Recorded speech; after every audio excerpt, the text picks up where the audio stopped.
Hello students. In previous class, we were discussed about the physical properties of non-metals. Metals and non-metals दोनों की physical properties अपन discuss कर चुके हैं. In this class, we will discuss about the chemical properties of metals, and after that, we will discuss about the chemical properties of non-metals. In chemical properties of metal, उसके लिए अपने को ये देखना होगा कि that what is the valency of metal, what is the nature of metal, whether metal is electropositive or electronegative, है ना. क्या है आइए अपन चेक करते हैं. Chemical properties of metals. Chemical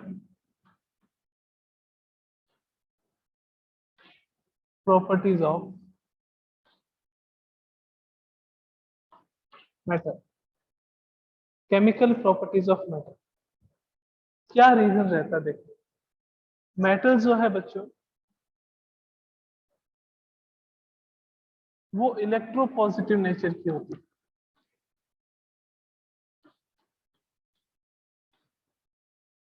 electropositive nature की.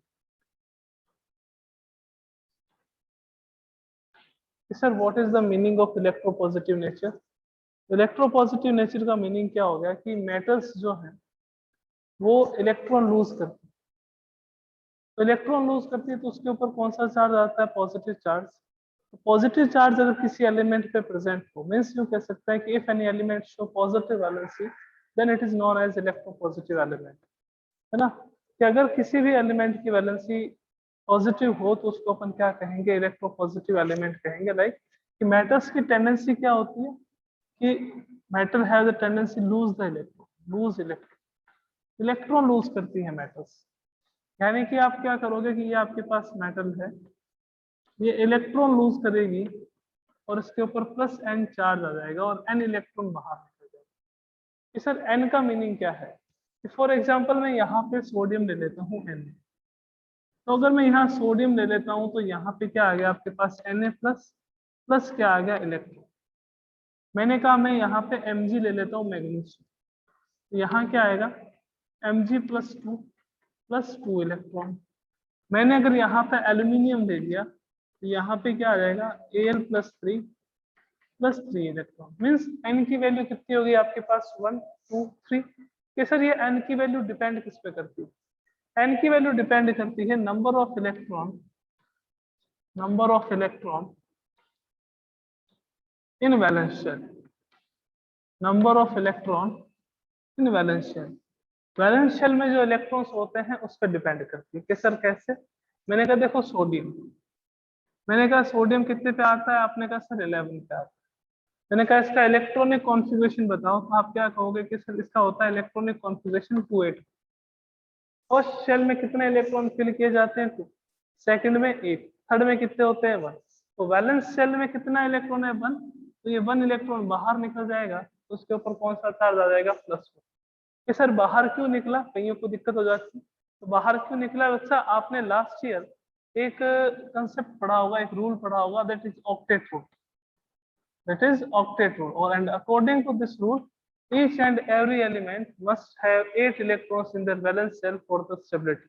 हर एक एलिमेंट के पास 8 इलेक्ट्रॉन होने चाहिए जिससे वो क्या हो जाए स्टेबल. किसमें, वैलेंस शेल. ये ध्यान रखना वैलेंस शेल. तो इसके वैलेंस शेल में कितने इलेक्ट्रॉन्स थे, how many electrons are present in the valence shell of sodium. कि सर 1.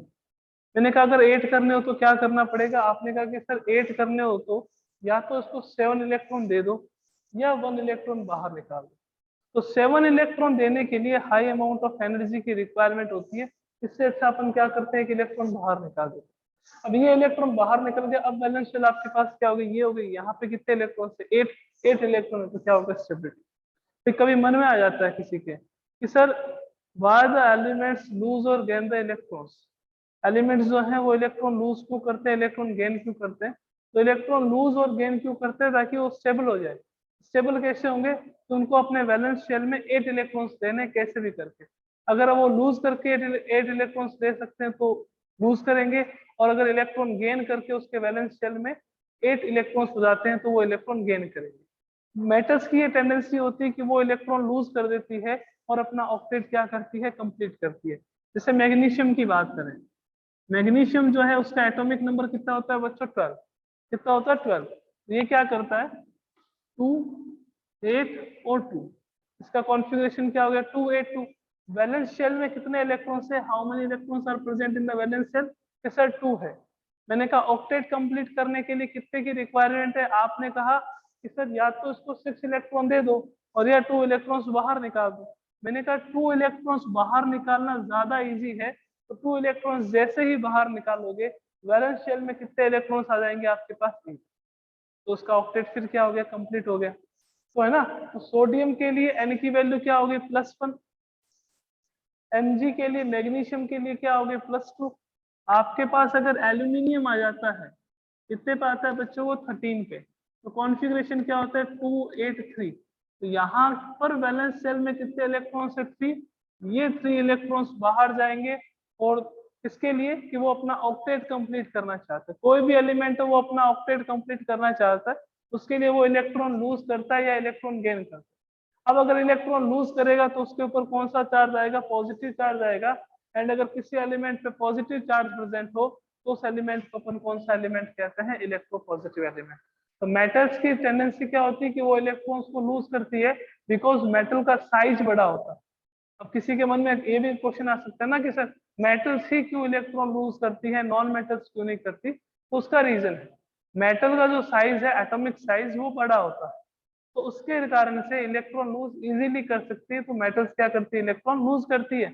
और अगर नॉन मेटल्स की मैं आगे बात करूंगा तो उसमें आपको बताऊंगा कि दैट नॉन मेटल्स जो है वो इलेक्ट्रॉन गेन करती है, बिकॉज उनका साइज क्या होता है, स्मॉलर साइज होता है।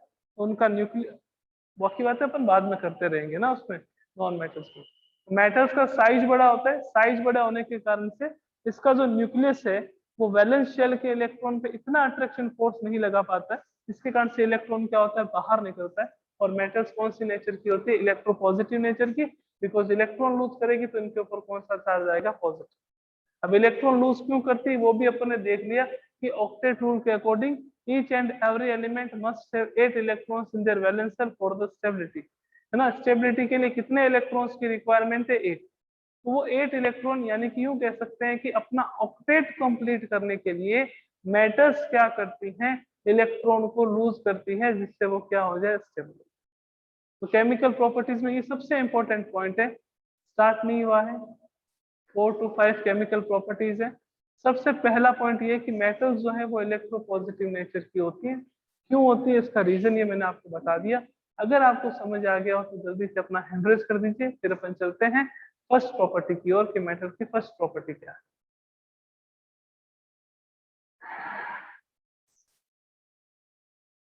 अब देखो कैल्शियम है, पोटेशियम है ना, ये भी मेटल्स हैं, तो ये भी क्या करेगी, इलेक्ट्रॉन लूज करेगी, है ना।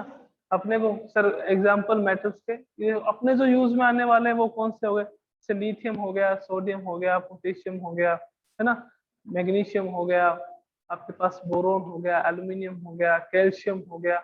ये सारे आपके पास मेटल्स हैं और ये हमेशा अपने इलेक्ट्रॉन्स लूज करेंगे, और इलेक्ट्रॉन लूज करेंगे तो उसके ऊपर पॉजिटिव चार्ज आएगा, और पॉजिटिव चार्ज आएगा तो उसको अपन क्या कहेंगे, इलेक्ट्रोपॉजिटिव एलिमेंट कहेंगे। आइए आगे चलते हैं नेक्स्ट पे।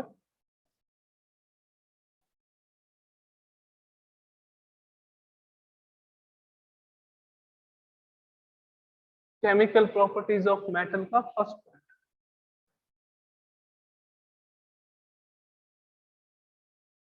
रिएक्शन विथ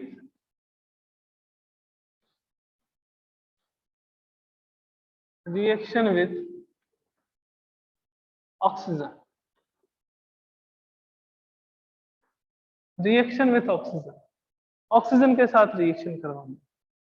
अब सिंपल सी बात है, कंसेप्ट ध्यान में रखिएगा ये कि कोई भी एलिमेंट हो, चाहे मेटल हो चाहे नॉन मेटल हो, अगर वो ऑक्सीजन के साथ रिएक्शन करेगा तो वो ऑक्साइड का फॉर्मेशन करेगा। If any element, whether it is metal or non-metal, when it react with oxygen, then it form metal oxide। किसका फॉर्मेशन करेगा, मेटल ऑक्साइड का फॉर्मेशन करेगा। तो अपन सिंपल रिएक्शन तो ये लिख सकते हैं, मेटल प्लस ऑक्सीजन किसका फॉर्मेशन करेंगे, फॉर्म मेटल ऑक्साइड। इसका फॉर्मेशन करेंगे मेटल ऑक्साइड। तो ये वो रिएक्शन है जो अपने को दिमाग में रखनी है ना, क्योंकि अगर अपने को मेटल की वैलेंसी पता हो, अपने को ऑक्सीजन की वैलेंसी पता हो, तो अपन इजीली क्या कर सकते हैं, रिएक्शन लिख सकते हैं। ऑक्सीजन की वैलेंसी अपने को पता है, ऑलवेज -2 होती। अब मेटल कौन सी है वो उस पर डिपेंड करेगा। आपके पास सोडियम है, आपके पास पोटेशियम है, आपके पास मैग्नीशियम है, आपके पास एल्यूमिनियम है, आपके पास गोल्ड है, सिल्वर है, वो उस पर डिपेंड करेगा। तो आइए देखिए कि अगर आप इसके रिएक्शन करवाते हो सोडियम या पोटेशियम से, लाइक आपने रिएक्शन करवा दी सोडियम से, Na के साथ रिएक्शन करवा दी O2।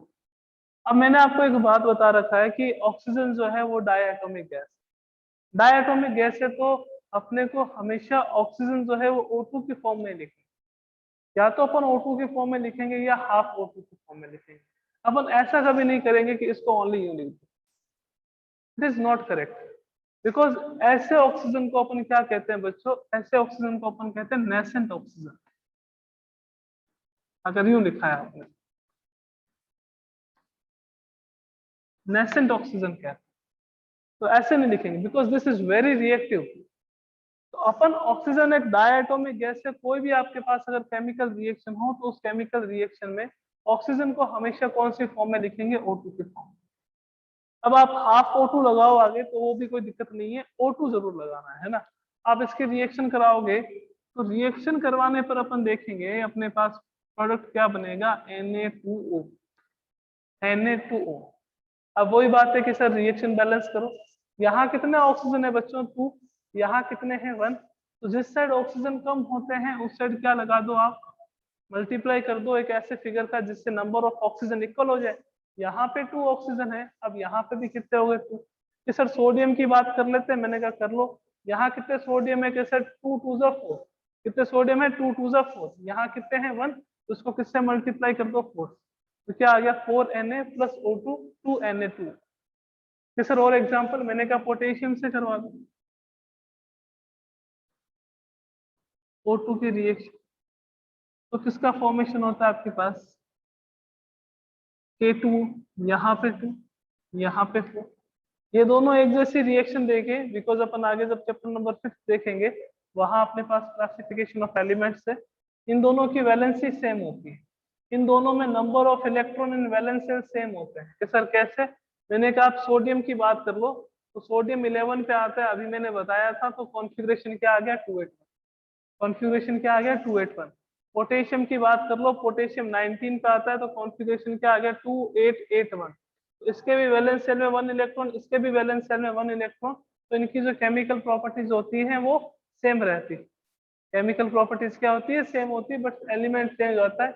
यहाँ पे आपके पास सोडियम है, यहाँ पे आपके पास पोटेशियम। ओके, मैग्नीशियम की या एल्यूमिनियम की बात करें तो मैग्नीशियम और एल्यूमिनियम जब भी रिएक्शन करेगी आपके पास ऑक्सीजन से, तो एक प्रोटेक्टिव लेयर का फॉर्मेशन करती है, एक प्रोटेक्टिव लेयर का फॉर्मेशन करती है, Mg + O2। इससे किसका फॉर्मेशन होगा, 2Mg होगा, 2MgO का। कैसे 2 क्यों, खाली MgO लिखो, मैंने कहा ओनली MgO लिख दिया अपन ने, बट यहाँ पे ऑक्सीजन कितने हैं 2, तो इसको किससे मल्टीप्लाई करोगे 2 से। अब मैग्नीशियम कितने हो गए उधर 2, तो इसको किससे मल्टीप्लाई करो 2 से, तो आपके पास इसका फॉर्मेशन होगा मैग्नीशियम ऑक्साइड का। ओके, अगर आप क्या करते हो, रिएक्शन करवा देते हो एल्यूमिनियम के साथ, तो ये एल्यूमिनियम के साथ आपने रिएक्शन कराई O2 की, तो किसका फॉर्मेशन होगा Al2O3। कि सर ये फॉर्मूला हमें नहीं आता कि कैसे बनाते हैं, Al2O3 का नहीं आता, कोई प्रॉब्लम नहीं, टेंशन किसी बात ही है नहीं, बिकॉज अपन को बेसिक पता है, ये एल्यूमिनियम है, ये ऑक्सीजन। एल्यूमिनियम की वैलेंसी कितनी होती है बच्चों, +3, ऑक्सीजन की कितनी होती है -2। अपन ने इसको क्रॉस मल्टीप्लाई करा, क्रॉस मल्टीप्लाई करके अपने पास फॉर्मूला है। अब बताओ कोई दिक्कत आई क्या, Al2O3 बना, आई कोई दिक्कत नहीं आती बच्चों, अगर अपने को बेसिक पता है कभी कोई दिक्कत नहीं आने वाली। अपने को पता है कि एल्यूमिनियम की रिएक्शन ऑक्सीजन के साथ करवानी, अपने को पता है एल्यूमिनियम की वैलेंसी कितनी है +3, ऑक्सीजन की वैलेंसी कितनी है -2, दोनों को क्रॉस मल्टीप्लाई करा, अपने को क्या मिला, एल्यूमिनियम ऑक्साइड Al2O3। कि सर रिएक्शन बैलेंस कैसे करें, अब मैंने कहा ये तो आपको करना पड़ेगा कि रिएक्शन बैलेंस कैसे होगी। तो देखो मैं क्या करता हूँ, यहाँ पे 3 ऑक्सीजन, 1 मॉलिक्यूल ऑक्सीजन में कितने एटम्स होते हैं 2, है ना। तो मैं इसको 2 से मल्टीप्लाई कर देता हूँ, क्या उससे क्या होगा सर? मैंने कहा नंबर ऑफ ऑक्सीजन आइटम कितने हो गए 6, यहाँ पे कितने हैं 2। मैं 2 को किस नंबर से मल्टीप्लाई करूं कि वो 6 हो जाए? कि सर 3 से कर दो, 3 से कर दो। दोबारा एक्सप्लेन करें, आइए थोड़ा ध्यान से, है ना, क्योंकि अपने को बैलेंसिंग करे हुए काफी टाइम हो गया, हो सकता है दिमाग से निकल चुका हो अपने। देखो इधर देखो, यहाँ पे number of atoms of oxygen कितने हैं 3, यहाँ पे number of atoms of oxygen कितने हैं 2। ओके, मैं 3 को किससे मल्टीप्लाई करूं कि आपके पास यहाँ पे वो नंबर ऑफ ऑक्सीजन इक्वल हो जाए? अपने को ये पता है कि 1 मॉलिक्यूल में 2 एटम्स होते हैं, 1 मॉलिक्यूल में 2 एटम्स होते हैं। तो मैं अगर यहाँ पे इसको 2 से मल्टीप्लाई करके देखता हूँ तो नंबर ऑफ ऑक्सीजन एटम्स कितने हो गए कि सर 6, 3 2 जा 6। तो यहाँ पे नंबर से उसको आगे वाले नंबर से क्या करना है? मल्टीप्लाई करना है। 3 2 जा कितने हो गए 6। ओके, अब यहाँ पे मेरे पास ऑक्सीजन के कितने एटम है 2, उसको मैं किससे मल्टीप्लाई करूं कि मेरे पास 6 आ जाए? तो एक इंटेलिजेंट बच्चा बोला कि सर 3 से मल्टीप्लाई कर दो। तो यहाँ पे भी नंबर ऑफ ऑक्सीजन एटम्स कितने हो गए 6, यहाँ पे भी अपने पास कितने हो गए 6। अब अपन को किससे बैलेंस करना है? किसको बैलेंस करना है? एल्यूमिनियम को। एल्यूमिनियम के कितने एटम्स है? 2 2 जा 4, 2 2 जा 4। यहाँ पे Al2 लिखा हुआ है ना, तो एल्यूमिनियम के 2 एटम्स, उसको मल्टीप्लाई करेंगे 2 से तो कितने हो गए 4, 4 एटम। यहाँ पे कितने हैं 1। कम किस साइड में है कि सर रिएक्टेंट के साइड। मैंने कहा कितने कम है 4, तो आप किससे मल्टीप्लाई कर दो 4 से। तो 4Al + 3O2, इससे किसका फॉर्मेशन हो गया? 2Al2O3। तो कभी भी कोई भी मेटल अगर ऑक्सीजन के साथ रिएक्शन करेगी तो वो किसका फॉर्मेशन करेगी? Metal oxide. किसका फॉर्मेशन करेगी? मेटल ऑक्साइड का। सोडियम है, पोटेशियम है, ये रिएक्शन करके सोडियम पोटेशियम ऑक्साइड का फॉर्मेशन करता है। मैग्नीशियम है, एल्यूमिनियम है, ये क्या करते हैं? मेटल के साथ रिएक्शन करके एक प्रोटेक्टिव लेयर का फॉर्मेशन करते हैं। तो उससे किसका फॉर्मेशन होता है? एल्यूमिनियम ऑक्साइड का और मैग्नीशियम ऑक्साइड। अब मैंने आपको बताया कि अपन केमिस्ट्री देख रहे हैं, यहाँ पे एक्सेप्शन केस बहुत आ जाते हैं।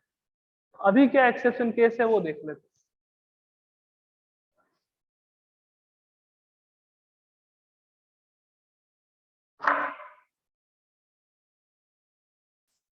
गोल्ड जो है, सिल्वर जो है और प्लेटिनम जो है, ये रिएक्शन नहीं करते, do not react with oxygen. ये ऑक्सीजन के साथ रिएक्शन नहीं करते। गोल्ड है, सिल्वर है, प्लेटिनम है, इन्हें अपन इनर्ट मेटल्स कहते हैं। Inert metal because they do not react with oxygen. ये एलिमेंट्स जो है वो ऑक्सीजन के साथ रिएक्शन नहीं करते। बाकी कोई भी मेटल है ऑक्सीजन के साथ रिएक्शन करेगी और किसका फॉर्मेशन होगा? मेटल ऑक्साइड का फॉर्मेशन होगा। Okay,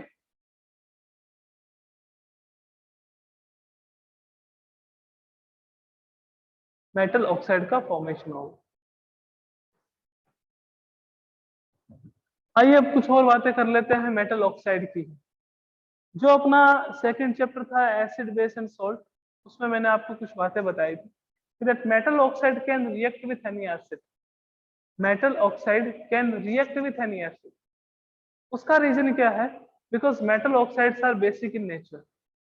sir how you know that कि metal oxides are basic in nature? तो आइए देखते हैं कैसे पता चला मेरे को कि मेटल ऑक्साइड जो है वो बेसिक नेचर के होते हैं।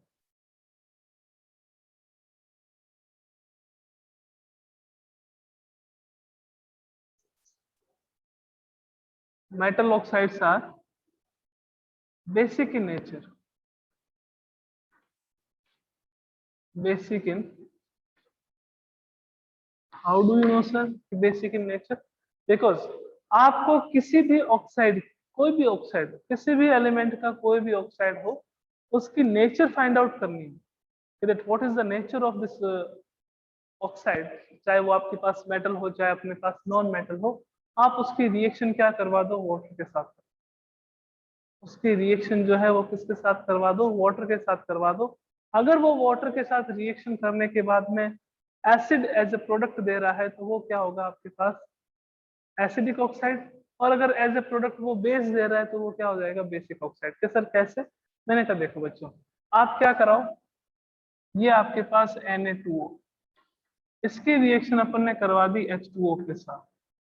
तो H2O के साथ करवाने पर अपने पास एज ए प्रोडक्ट क्या आया, sodium hydroxide.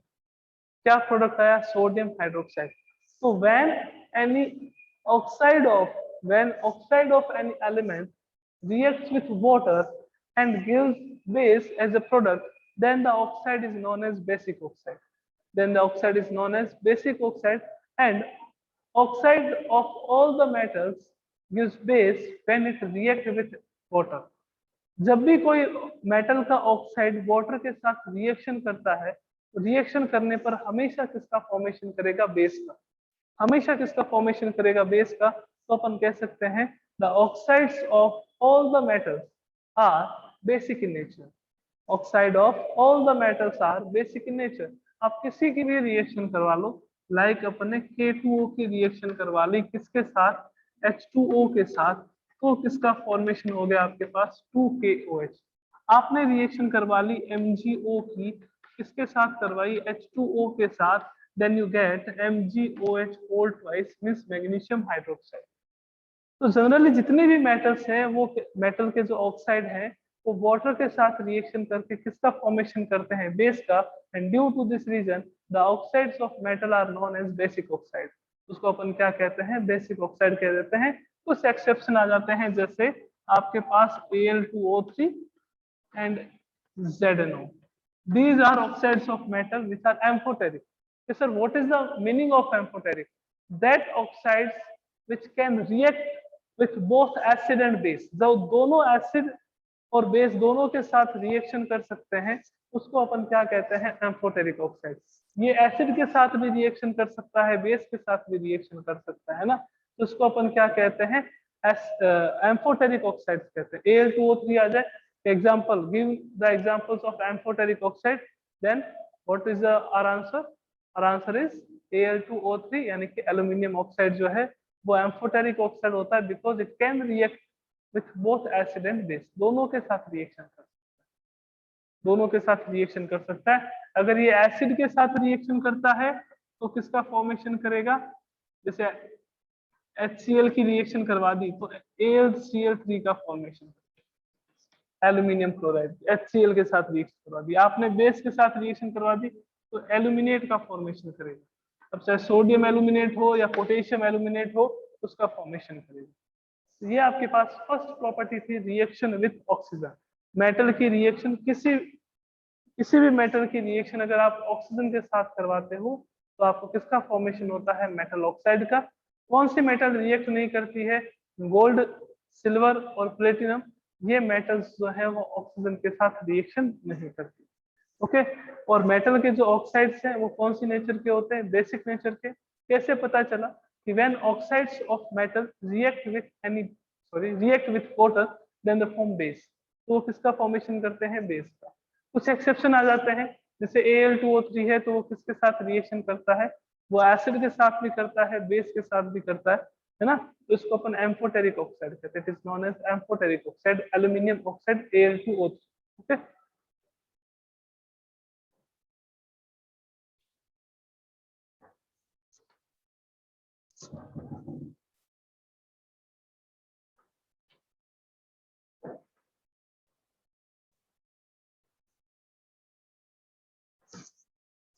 next property is reaction with water. Second property, reaction with water। अब बच्चों देखो, वाटर के साथ जो रिएक्शन, उसमें प्रोडक्ट तो चलो आपके पास किसका फॉर्मेशन होगा, मेटल हाइड्रोक्साइड का, और हमेशा इवॉल्व होगी H2 गैस। बट उसके साथ साथ कि रिएक्शन आपके पास एक्सोथर्मिक है या एंडोथर्मिक, वो किस पे बेस होता है, कि अगर आप वेरी रिएक्टिव मेटल के साथ, अब वाटर की बात करें तो कुछ मेटल्स हैं जो कोल्ड वाटर के साथ रिएक्शन कर लेती है ना, कुछ मेटल्स जो है वो क्या करती है कि अगर हॉट वाटर है तो उसके साथ रिएक्शन करती है, कुछ मेटल्स हैं जो किसके साथ रिएक्शन करती हैं, वो रिएक्शन करती है स्टीम के साथ, है ना। तो अपन ऐसा नहीं कह सकते कि दैट ओनली मैं यूं लिख दूं कि metal react with water then it form metal hydroxide and hydrogen.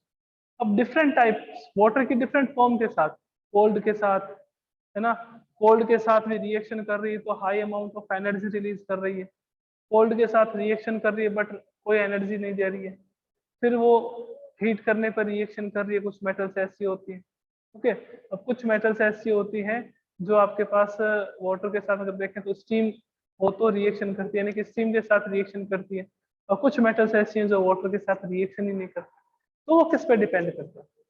वो डिपेंड करता है रिएक्टिविटी ऑफ मेटल, कि वो मेटल्स जो बहुत ज्यादा रिएक्टिव है, like lithium, like sodium, like potassium, उसके साथ अगर आप मेटल की रिएक्शन करवाते हो तो वो मेटल के साथ रिएक्शन करेगी, मेटल के साथ वो रिएक्शन करेगी, बट कोल्ड सॉरी वाटर के साथ वो रिएक्शन करेगी, वो कोल्ड वाटर के साथ रिएक्शन करेगी with liberation of high amount of energy, साथ में हाई अमाउंट ऑफ एनर्जी बाहर निकाल। कुछ मेटल्स हैं जो ज्यादा रिएक्टिव है हाइड्रोजन से, तो वो है जैसे कैल्शियम। कैल्शियम भी वाटर के साथ रिएक्शन करता है बट कोई हीट रिवॉल्व नहीं करता, एनर्जी कोई बाहर नहीं निकालता। कुछ मेटल्स है वो किसके साथ रिएक्शन करती है? ऑन हीटिंग, हीटिंग मतलब आप हॉट वाटर होगा तो उसके साथ रिएक्शन करेगी, अदरवाइज नहीं करेगी, है ना। तो आइए देखते हैं कि कौन कौन सी ऐसी मेटल्स हैं जो हीट इवॉल्व करती है, कौन सी ऐसी मेटल है जो हीट इवॉल्व नहीं करती है। तो देखो कि सबसे पहले बात, कौन सी मेटल वाटर के साथ रिएक्शन करेगी और कौन सी नहीं करेगी? Metals which are metals which are reactive than hydrogen, reactive than hydrogen। Reactivity series में जो मेटल्स हाइड्रोजन से ज्यादा रिएक्टिव है वो ही वाटर के साथ रिएक्शन करती है, उसके अलावा कोई नहीं। ये सर कौन कौन सी नहीं करेगी? तो देखो, कॉपर नहीं करेगा, एजी नहीं करेगा, एयू नहीं करेगा, पीटी नहीं करेगा, ये वाटर के साथ रिएक्शन नहीं करती है, because these are least reactive than hydrogen, least reactive than hydrogen. अब क्या होगा कि अगर आपके पास मोर रिएक्टिव मेटल आ गया, मोर रिएक्टिव मेटल आ गया कि सर मोर रिएक्टिव जैसे, मैंने कहा मोर रिएक्टिव जैसे आपके पास सोडियम आ गया, आपके पास पोटेशियम आ गया, तो ये रिएक्शन किसके साथ करती है? कोल्ड वाटर के साथ।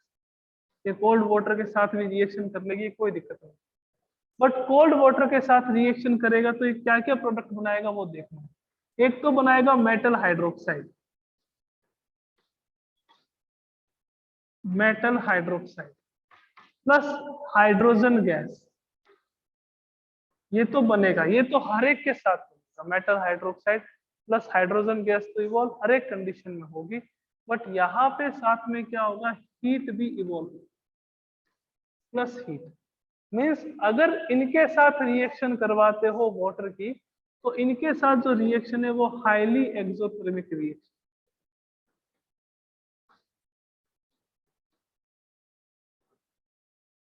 हाईली एक्सोथर्मिक रिएक्शन मीन्स इतनी ज्यादा हीट बाहर निकलती है कि हाइड्रोजन गैस जो है उसमें आग भी लग सकती है, फायर के साथ निकलती है हाइड्रोजन गैस, अगर आप सोडियम और पोटेशियम के साथ वाटर की रिएक्शन करवाते हो।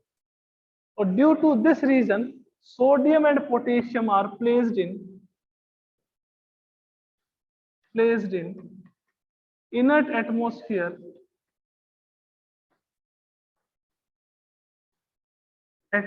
of kerosene। इनको हमेशा किस में रखा जाता है? केरोसिन में रखा जाता है। अगर आपके पास लेबोरेटरी में भी ये प्रेजेंट है तो किस में प्रेजेंट होगा? केरोसिन।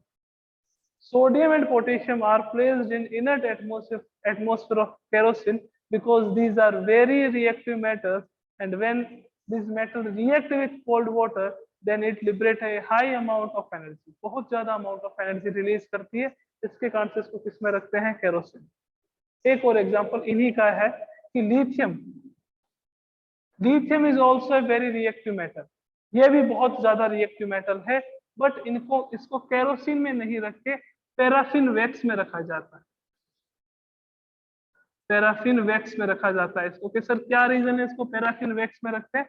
उसका रीजन क्या है कि लिथियम को पैराफिन वैक्स में रखते हैं, उसका रीजन क्या है कि लिथियम की डेंसिटी क्या होती है, लिथियम की डेंसिटी कम होती है, तो इसके कारण अगर आप इसको केरोसिन में रखोगे तो ये केरोसिन की सरफेस पे फ्लोट करेगा, केरोसिन की सरफेस पे क्या करेगा, फ्लोट करेगा, यानी कि ये क्या रहेगा, आपके पास एटमॉस्फेयर के कांटेक्ट में रहेगा। इसके कारण से इसको किस में रखा जाता है, पैराफिन वैक्स में। It is also an inert atmosphere, ये भी आपके पास क्या है, इनर्ट एटमॉस्फेयर,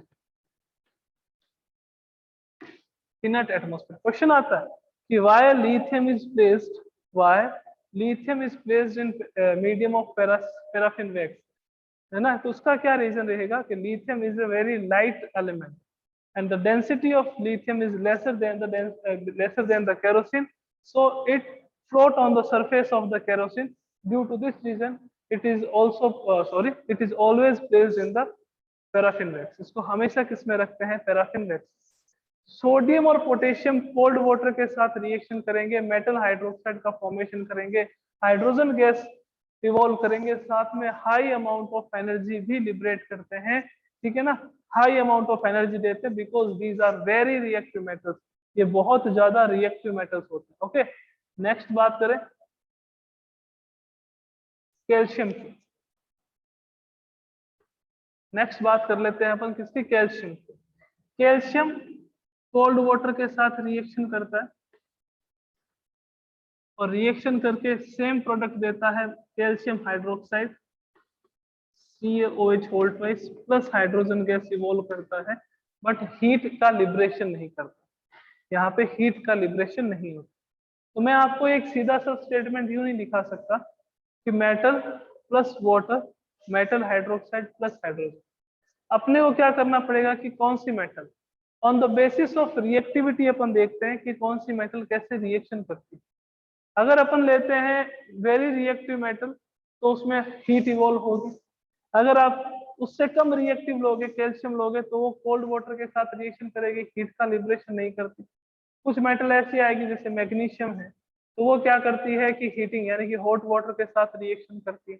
कुछ मेटल्स ऐसी हैं जैसे आयरन आ गया, तो वो क्या करती है, स्टीम के साथ रिएक्शन करती है, ठीक है। तो फर्दर दो केमिकल रिएक्शंस और हैं इसमें, किसकी, वाटर के साथ ही दो केमिकल रिएक्शन और है वाटर के साथ, वो अपन नेक्स्ट क्लास में डिस्कस करेंगे। ओके, और उसके साथ अपन थर्ड प्रॉपर्टी देखेंगे, रिएक्शन विथ एसिड। उसमें कईयों के डाउट था प्रीवियस चैप्टर में कि सर नाइट्रिक एसिड के साथ मेटल रिएक्ट क्यों नहीं करता, तो उसका रीजन भी अपन जो है वो नेक्स्ट क्लास जो भी होगा उसमें उसका रीजन भी देखेंगे कि why dilute nitric acid do not react with metal और do not liberate hydrogen gas when it react with metal. तो वो सब चीजें हैं वो अपन नेक्स्ट क्लास में देखेंगे। ओके, मिलते हैं नेक्स्ट क्लास में, थैंक यू सो मच।